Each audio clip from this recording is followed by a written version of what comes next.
எஃப்என்டோவில் வர்ற வருமானம் எல்லாமே ஸ்பெக்குலேட்டிவ் அப்படின்னு சொல்லுவாங்க. நான் அதில் லாபம் சம்பாதிக்கணும்னு போகும்பொழுது தான் அந்த அந்த ப்ராடக்டோட கான்செப்டுக்கு அகெயின்ஸ்டாகவே நீங்கள் போகிறீங்க. எல்லாருக்கும் வசதியாக வாழணும், பணக்காரன் ஆகணும், சீக்கிரம் ஆகணும். ட்ரேடிங்கில் சம்பாரிச்சதுன்னு பார்த்தீங்கன்னா 84 லட்சம் லாஸ். ட்ரைனிங் மூலமாக வந்த வருமானம் பார்த்தீங்கன்னா 8.4 கோடி. ஸ்டாக்ஸ் ட்ரேடிங்கில் என்ன அட்வான்டேஜ்னா உங்கள் பணம் மொத்தமாக போகாது. ஃபியூச்சர்ஸ் அண்ட் ஆப்ஷன்ஸ் எல்லாம் எதுக்காக வந்துச்சு அப்படிங்கிறத பார்ப்போம்.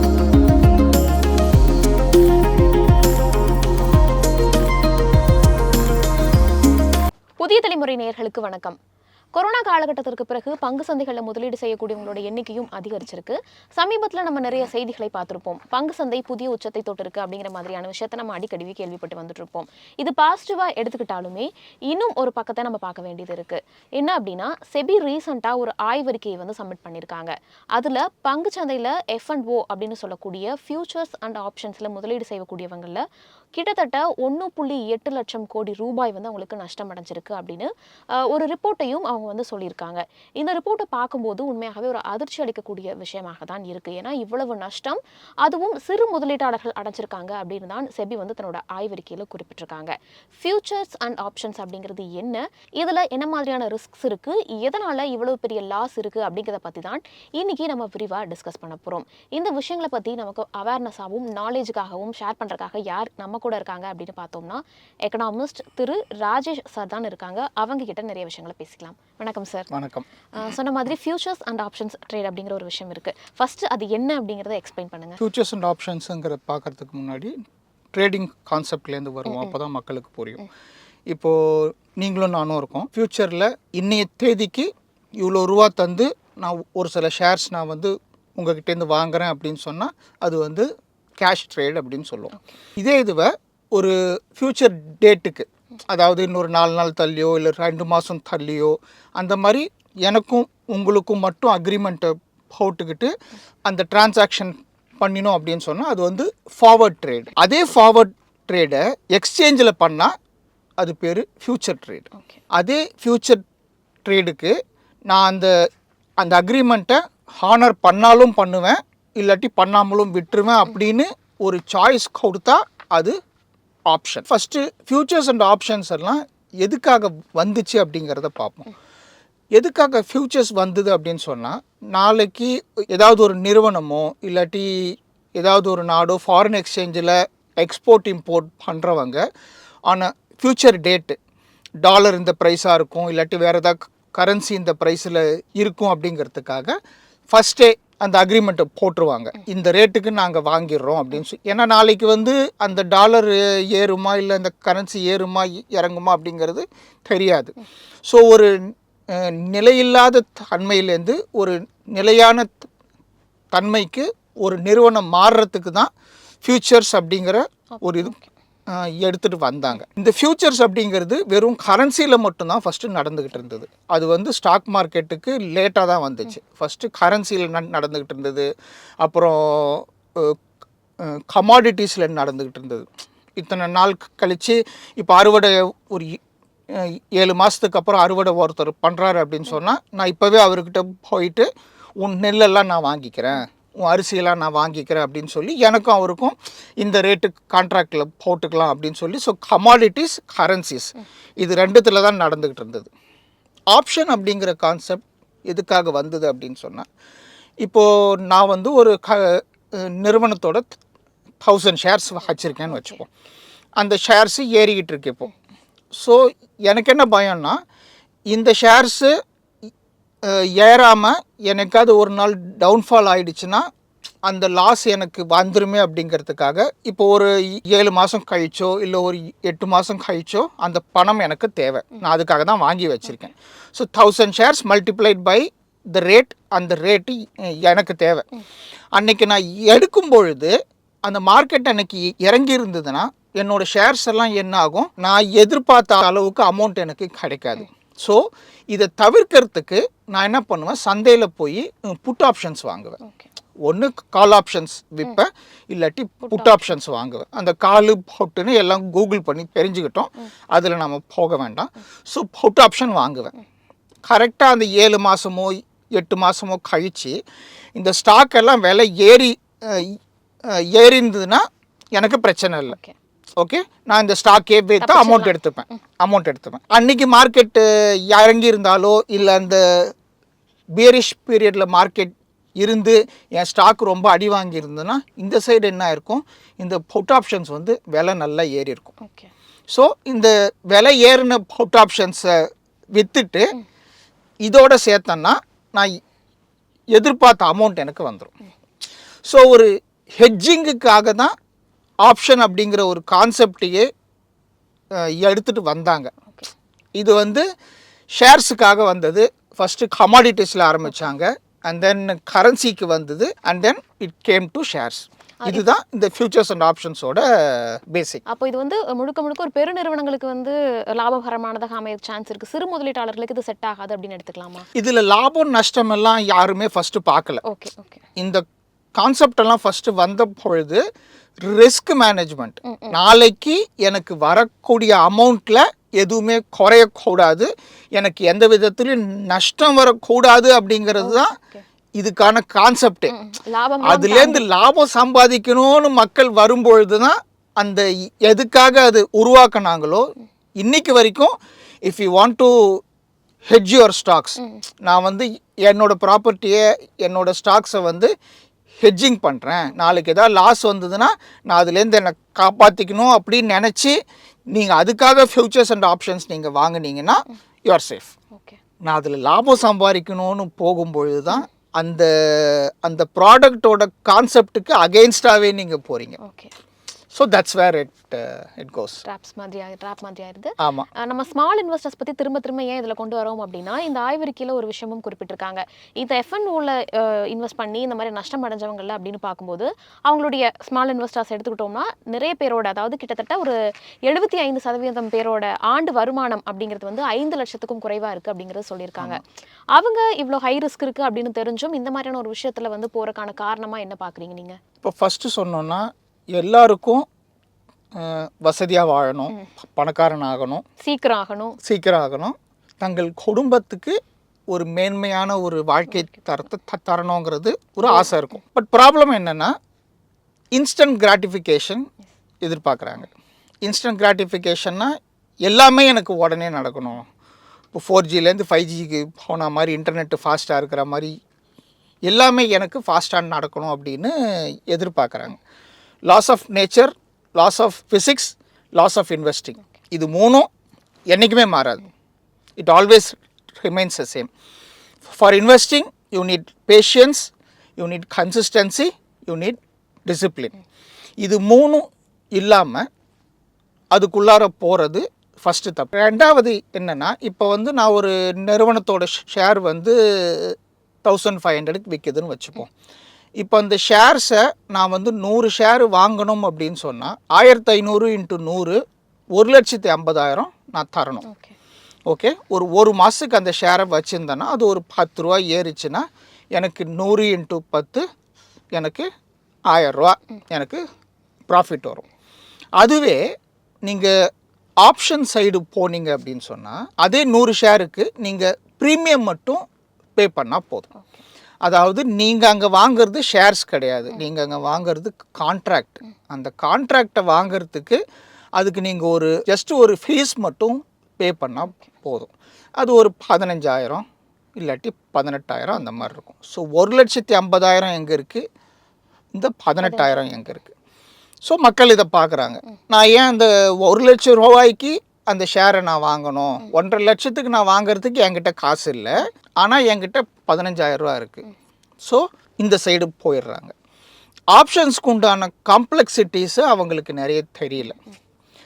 ஸோ மூணாவது இந்த மார்க்கெட்டில் இருக்கிற ட்ரெயினர்ஸ், அதை பற்றி சொல்லியே ஆகணும். ஸோ யூடியூப்பை ஓப்பன் பண்ணால் நான் இவ்வளோ ப்ராஃபிட் பண்ணேன், இது பண்ணேன், அது பண்ணேன்னு சொல்லி ஒவ்வொரு ட்ரைனிங்க்கும் 5,000லேருந்து 20,000, 30,000, 50,000 வரைக்கும் வாங்குகிறாங்க. ஸோ இந்த மாதிரி வாங்குறவங்களை நீங்கள் ஜஸ்ட்டு கூகுள்லேயே சர்ச் பண்ணி பார்த்தீங்கன்னா அவங்க ட்ரேடிங்கில் சம்பாரிச்சதை விட அவங்க ட்ரைனிங்கில் சம்பாரிச்சது தான் அதிகம். ஓகே, ஒரு ட்ரேடர் இருக்கார், அவருடைய இன்கம் டேக்ஸ் ஸ்டேட்மெண்ட் எடுத்து போட்டிருந்தாங்க. கம்பெனி பேரில் தான் அவர் பண்ணியிருக்காரு இது எல்லாத்தையுமே. அவர் ட்ரேடிங்கில் சம்பாரிச்சதுன்னு பார்த்தீங்கன்னா 84 லட்சம் லாஸ். ஸோ அந்த வருஷத்துக்கு அவங்க கம்பெனியோட டேக்ஸ் ஸ்டேட்மெண்ட். ஆனால் ட்ரைனிங் மூலமாக வந்த வருமானம் பார்த்தீங்கன்னா 8.4 கோடி. ட்ரேடிங் எப்படி பண்ணுறதுன்னு சொல்லி கொடுத்து எக்ஸாக்ட்லி. இப்போது எல்லா ட்ரெயினர்ஸும் பார்த்தீங்கன்னா மெஜாரிட்டி 99% ஆஃப் த ட்ரெயினர்ஸ் மார்க்கெட்டில் நிஜமாகவே சம்பாதிக்கிறவங்க இந்த பக்கம் வரவே மாட்டாங்க. ஏன்னா நான் பாட்டுன்னு அமைதியாக உட்காந்து காலையில் ஒரு ட்ரேடை போட்டேன்னா சம்பாரிச்சேன்னா நான் என் ஃபேமிலியை பார்த்தேன்னா அப்படின்னு சொல்லிட்டு போயினே இருப்பாங்க. அங்கே யார் யார் சம்பாதிக்கலையோ அவங்க தான் ட்ரைனிங் சைடு வராங்க.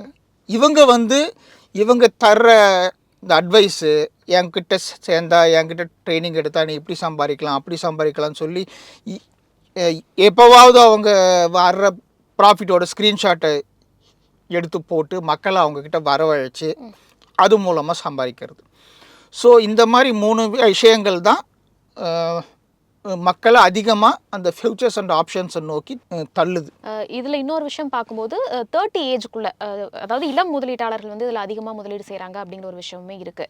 ஹை ரிஸ்க் இருக்கக்கூடிய ஒரு ஆப்ஷன் அப்படின்னு தெரிஞ்சுமே இதில் வராங்க அப்படின்னா அந்த ஏஜ் ஒரு காரணமாக, சரி நமக்கு இன்னும் டைம் இருக்குது பார்த்துக்கலாம், ஹை ரிஸ்க் எடுக்கலாம் அப்படிங்கிற ஒரு காரணத்தினால இதில் வர்றாங்களா? இளங்கன்று பயமறியாதுன்னு சொல்லுவாங்க. ஸோ அந்த சின்ன வயசில் உங்களுக்கு என்னதான் ரிஸ்க் அதிகமாக இருந்தாலும் நாளைக்கு ஸோ வயசு இருக்குது. ஸோ 30 வயசில் என்ட்ரு ஆகிறாங்கன்னா 60 வயசு வரைக்கும் சரி ஓகே பார்த்துக்கலாம் அப்படின்னு சொல்லிட்டு என்ட்ரு ஆகிறாங்க. பட் ஒவ்வொரு முறையும் அவங்க என்ட்ரு ஆகும் பொழுது அந்த அந்த ஃபஸ்ட்டு ட்ரேடு எப்போவுமே அவங்களுக்கு ப்ராஃபிட்டாக தான் வரும்.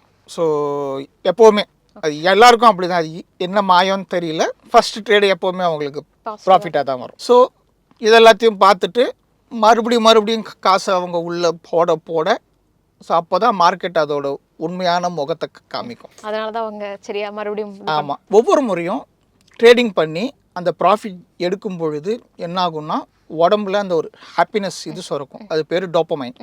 இதுக்கு பேர் டோப்பமைன் அடிக்ஷன் அப்படின்னு சொல்லுவாங்க. ஸோ சிகரெட்டு, அப்புறம் சரக்கு, அப்புறம் ட்ரக்ஸு, இந்த மாதிரி பழக்கங்களுக்கு அவங்க ஒவ்வொரு முறையும் அதை செய்யும் பொழுது இந்த ஹார்மோன் வந்து சுரக்கும். இந்த எக்ஸாம்பிள் எல்லாம் என்னோட சொந்த வாழ்க்கையிலேருந்து சொல்கிறேன். ஓகே, இந்த மாதிரி ஒன்ஸ் அந்த ட்ரேடிங் உள்ளார போன பிறகு என்ன நடக்கும் அப்படின்னு சொன்னால் ஒவ்வொரு முறையும் நீங்கள் ஜெயிக்கும் பொழுது ஹார்மோன் சுரக்கும். ஸோ அது சுரக்கும் பொழுது யூ கெட் அடிக்டட். அந்த ஒரு அட்ரினலின் ரஷ்ஷு உங்களுக்கு வேணும், அப்புறம் அந்த டோப்பமைன் ஹார்மோனும் வேணும். Will take my example. ஒரு 5-6 வருஷத்துக்கு முன்னாடி இதெல்லாம் சரி ஓகே ஆப்ஷன் ட்ரேடிங் பண்ணலாம் அப்படின்னு சொல்லி நுழைஞ்சி இதெல்லாத்துலேயும் மாட்டிக்கிட்டேன், அந்த சுழலில் மாட்டிக்கிட்டேன். ஸோ இந்த அட்ரினலின் டோப்பமைன் எல்லாமே, அதாவது மார்னிங் 9:15 எப்போ வருதுன்னு இருக்கும், ஏன்டா சாயந்தரம் 3:30 மணி ஆகுதுன்னு இருக்கும், ஏன்டா சாட்டர்டே சண்டே வருதுன்னு இருக்கும். ஒரு மாதிரி பைத்தியம் பிடிச்ச மாதிரி இருக்கும். அந்த சரகடிகள்லாம் எப்படி உதறும் அந்த மாதிரிலாம் இருக்கும். ஸோ இதெல்லாத்தையும் பார்த்துட்டு ரொம்ப மோசமாகி ஒரு ஸ்டேஜில் ஸ்டார்டட் அவாய்டிங் த ஃபேமிலி. எல்லாமே அவாய்ட் பண்ண பிறகு என் பொண்ணு கேட்டால் daddy are you leaving us அப்படின்னு. அதுதான் அந்த செருப்படி moment. So by that time I lost around 30 lakhs. இதில் மட்டும் ஓப்பனாகவே சொல்கிறேன், I lost around 30 lakhs in futures and options. So அப்போ தான் உரைச்சிது, என்னடா அது இப்படி போயிட்டுருக்கோமே அப்படின்னு சொல்லிட்டு அதுக்கப்புறம் உட்காந்து ஃபேமிலியோடு பேசும்பொழுது தான் இந்த மாதிரிலாம் பண்ணியிருக்கேன் அப்படின்னே தெரியுது. ஸோ மக்களும் அந்த மாதிரி போயிடுறாங்க, தன்னை சுற்றி என்ன நடக்குது அப்படின்னு அவங்களுக்கு தெரியறதில்ல. சரி ஓகே விட்ட காசை பிடிச்சிடலாம் அப்படின்னு சொல்லிட்டு அவங்க போகும் பொழுது என்ன நடக்குதுன்னா காசு போய்கிட்டே இருக்குது, நம்பிக்கை இருக்குது வந்துரும்னு, பட் வரல. ஸோ வராது. இதே மாதிரி விட்டதை எடுத்துடலான்னு நிறைய பேர் நகையை விற்று வீட்டை விற்று எல்லாம் போட்டிருக்காங்க. அதில் தான் ஒரு சில பேர் சூசைடே பண்ணியிருக்காங்க நிறைய பேர். ஸோ என்ன ஆகுதுன்னா இந்த மாதிரி ஒரு சுழலில் போய் சிக்கிட்டா அதுலேருந்து வெளியே வர்றது ரொம்ப கஷ்டம். And I am one of the luckiest persons. Okay. So இப்போ அந்த ட்ரேடிங் எல்லாத்தையும் விட்டுட்டு இன்வெஸ்ட்மெண்ட் அப்படின்னு வரும்பொழுது I have recovered all my losses. So இப்போது ஓகே, ஒரு இது போட்டோமா, இப்போ ஸ்டாக்ஸில் மட்டும்தான் ட்ரேடிங். ஸ்டாக்ஸ் ட்ரேடிங்கில் என்ன அட்வான்டேஜ்னால் உங்கள் பணம் மொத்தமாக போகாது, ஏதோ ஒரு வகையில் அப்படியே இருக்கும். ஓகே, பட் ஆப்ஷனில் உங்கள் பணம் மொத்தமாக போயிடும். ஸோ அந்த ஒரு பெரிய டேஞ்சர் இருக்குது, அதுதான் ரொம்ப முக்கியம். இதை எதிர்பார்க்கல கொஞ்சம். இன்னொரு ஒரு விஷயமும் பார்க்கும்போது 2023-24 அந்த நிதியாண்டில் மட்டுமே ஸ்மால் இன்வெஸ்டர்ஸ் வந்து இந்த டெரிவேட்டிவ் வர்த்தகத்தில் வந்து தலா 26,000 ரூபாய் பரிவர்த்தனை கட்டணங்களுக்கு செலவு செஞ்சுருக்காங்க அப்படின்னு சொல்லியிருக்காங்க. 2022 ஆண்டுக்கோட கம்பேர் பண்ணி பார்க்கும்போது 50,000 கோடி ரூபாய் செலவு செஞ்சுருக்காங்க அப்படின்னு சொல்லியிருக்காங்க. இதில் வந்து 51% புரோக்கரேஜ் காஸ்டாகவும் 20% பங்கு சந்தை கட்டணமாகவும் ஷேர் மார்க்கெட் காஸ்டாகவுமே வந்து இது பண்ணியிருக்காங்க. இதெல்லாம் எப்படி நம்ம பார்க்கணும், இதெல்லாம் நம்ம எப்படி எடுத்துக்கணும்? இப்போது ஃபியூச்சர்ஸ் அண்ட் ஆப்ஷன்ஸ்ன்னு போனாலும், எந்த ட்ரேடிங்குக்கு நீங்கள் போனாலும் இப்போது ப்ரோக்கரேஜ் அப்படின்னு இருக்குது. அது இல்லாமல் கவர்மெண்ட்டோட டேக்ஸ் இருக்குது, செக்யூரிட்டி டிரான்சாக்ஷன் டேக்ஸு. ஃபஸ்ட்டு 0.005% இருந்தது, இப்போ அது வந்து 0.1 ஆக்கிட்டாங்க. ஸோ இந்த மாதிரி மக்களுக்கான இதுலேருந்து வரி, இப்போ இதுலேருந்து கவர்மெண்ட்டுக்கு லாபம், உங்கள் ட்ரேடு நடத்துறதுனால எக்ஸ்சேஞ்சுக்கு லாபம், ஸோ எக்ஸ்சேஞ்சுக்கு லாபம், அதுக்கப்புறம் அந்த புரோக்கருக்கு லாபம், இது எல்லாத்தையுமே தாண்டி நீங்கள் ப்ராஃபிட் சம்பாதிக்கணும். ஸோ இப்போ ஒரு ஷேர் நீங்கள் ஒரு குறிப்பிட்ட அமௌண்ட்டுக்கு வாங்குறீங்கன்னா அதில் அட்லீஸ்ட் ஒரு 0.5% அந்த ரேட்லேருந்து நீங்கள் ஒரு 0.5% சார்ஜாக தான் நீங்கள் அதில் பே பண்ணுவீங்க. ஸோ 0.5 to 1% அதை நீங்கள் சார்ஜாகவே எடுத்து வச்சிடணும். இல்லாட்டி நீங்கள் வாங்குகிற ரேட்டில் அந்த 0.1% சேர்த்துக்கணும். ஓகே, ஸோ 0.5 to 1% அதை நீங்கள் சேர்த்துக்கணும். அதே மாதிரி விற்கும் பொழுது உங்களுக்கு வர்ற காசில் ஒரு 1% போயிடுச்சுன்னு நினச்சிக்கோங்க. ஸோ இந்த மாதிரி அதிகமாக டாக்ஸேஷன் இருக்கிற நேரத்தில் உங்களுக்கு ஃபியூச்சர்ஸ் அண்ட் ஆப்ஷன்ஸில் என்ன ஆகும்னா, அதோட நீங்கள் வால்யூம் அதிகமாக அதில் வாங்குறதுனால, இப்போ இங்கேனா கையில் இருக்க காசுக்கு தான் வாங்குவீங்க. 1.5 லட்சம் வச்சுருக்கீங்க, என்னால் 100 ஷேர் தான் வாங்க முடியும், 1,500 ரூபாய்க்கு 100 ஷேர் தான் என்னால் வாங்க முடியும் அப்படின்னு சொல்லிட்டு 100 ரூபாய்க்கு அப்படியே வச்சுருவீங்க. ஆப்ஷன் பக்கம் வந்தீங்கன்னா இதே 1.5 லட்சத்துக்கு யூ கேன் பை 1000 ஷேர்ஸ். அந்த டேக்ஸ் எப்படி கால்குலேட் பண்ணுவாங்கன்னா, உங்களுடைய ப்ரீமியம் அமௌண்ட்டில் கால்குலேட் பண்ண மாட்டாங்க, டேர்ன் ஓவர் அப்படின்னு சொல்லுவாங்க.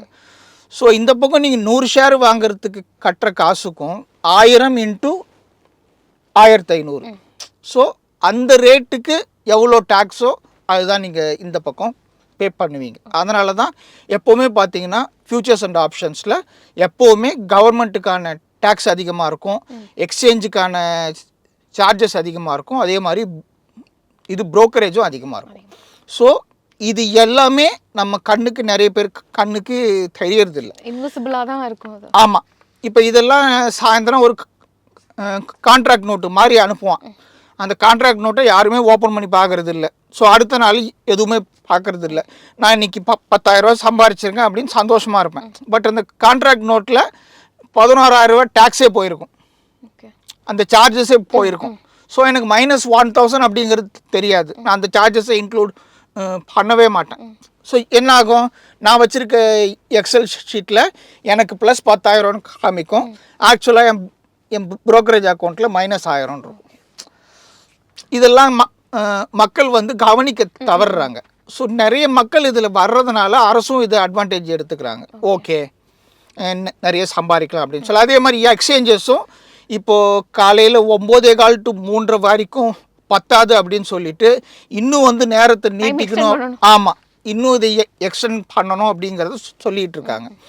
இப்போவே என்எஸ்சி தான் வேர்ல்ட்ஸ் லார்ஜஸ்ட் டெரிவேட்டிவ் எக்ஸ்சேஞ்ச். அவன் சம்பாதிக்கிறது ஏகப்பட்ட அளவு சம்பாதிக்கிறான். அது இல்லாமல் இன்னும் நேரத்தை அதிகப்படுத்தணும், லாட் சைஸை இன்க்ரீஸ் பண்ணணும், அந்த மாதிரி நிறைய இது வந்துக்கிட்டே இருக்குது. இதை வந்து செபியும் ரிசர்வ் பேங்க்கும் இதை வேண்டாம்னு சொல்லிகிட்டு இருக்கிறாங்க. So that's why it's still in இது. ஸோ நான் என்ன சொல்கிறேன்னா, ஒரு ஷேர் நீங்கள் வாங்குறீங்களோ இல்லை ஒரு ஆப்ஷன் நீங்கள் வாங்குறீங்களோ இல்லை விற்கிறீங்களோ அதுக்கு உண்டான சார்ஜஸையும் சேர்த்து கால்குலேட் பண்ணுங்கள். இந்த புரோக்கர்ஸில் அந்த சார்ஜஸ் அவங்க ஃபஸ்ட்டே சொல்லவே மாட்டேங்கிறாங்க. ஒரு சில புரோக்கர்ஸ் தான் சொல்கிறாங்க. ஸோ அந்த சார்ஜஸ் உங்களுக்கு தெரியாததுனால அந்த சுழலில் போய் மறுபடியும் சிக்கிடுறாங்க. லட்சம் கோடியில் லாஸ் அப்படிங்கிறது நம்ம திரும்ப திரும்ப பேசி வந்துட்டு இருக்கோம். இங்கே நஷ்டம் ஆகுறதுலாம் ஆக்சுவலி எங்கே ப்ராஃபிட்டாக இருக்குது, எங்கே போகுது? இப்போ ஒருத்தருக்கு நஷ்டம்னா இன்னொருத்தருக்கு அது லாபம். ஸோ அதான் ஸ்டாக் மார்க்கெட். இப்போ ஆப்ஷன்ஸ் எல்லாம் பார்த்தீங்கன்னா உங்களுக்கு ஆப்ஷன் கான்ட்ராக்ட் யார் விற்கிறாங்களோ தே ஆர் ப்ராஃபிட்டபுள். ஸோ விற்கிறவங்களுக்கு அது ப்ராஃபிட் அதிகமாக இருக்கும். ஸோ விற்கிறவங்களுக்கு அதே மாதிரி மார்ஜினும் அதிகமாக இருக்கும். இப்போ லாஸ்ட் இயர் பார்த்தீங்கன்னா ஃபாரின் இன்ஸ்டிடியூஷனல் இன்வெஸ்டர்ஸு $7 பில்லியன் சம்பாரிச்சிருக்காங்க. ஸோ இங்கே ரீட்டெயிலில் எவ்வளோ பணம் லாஸ் ஆச்சோ அது மொத்தமாக அங்கே தான் போயிருக்கு. ஸோ அது எப்படி நம்மால் முடியாதது எஃப்ஐஏஎஸால் முடிஞ்சுது அப்படின்னு சொன்னால் அவங்க வந்து டைரெக்டாக மேனுவல் இன்டர்வென்ஷனே கிடையாது, எல்லாமே சாஃப்ட்வேர் தான். ஆல்கோ ட்ரேடிங் அப்படின்னு சொல்லுவாங்க.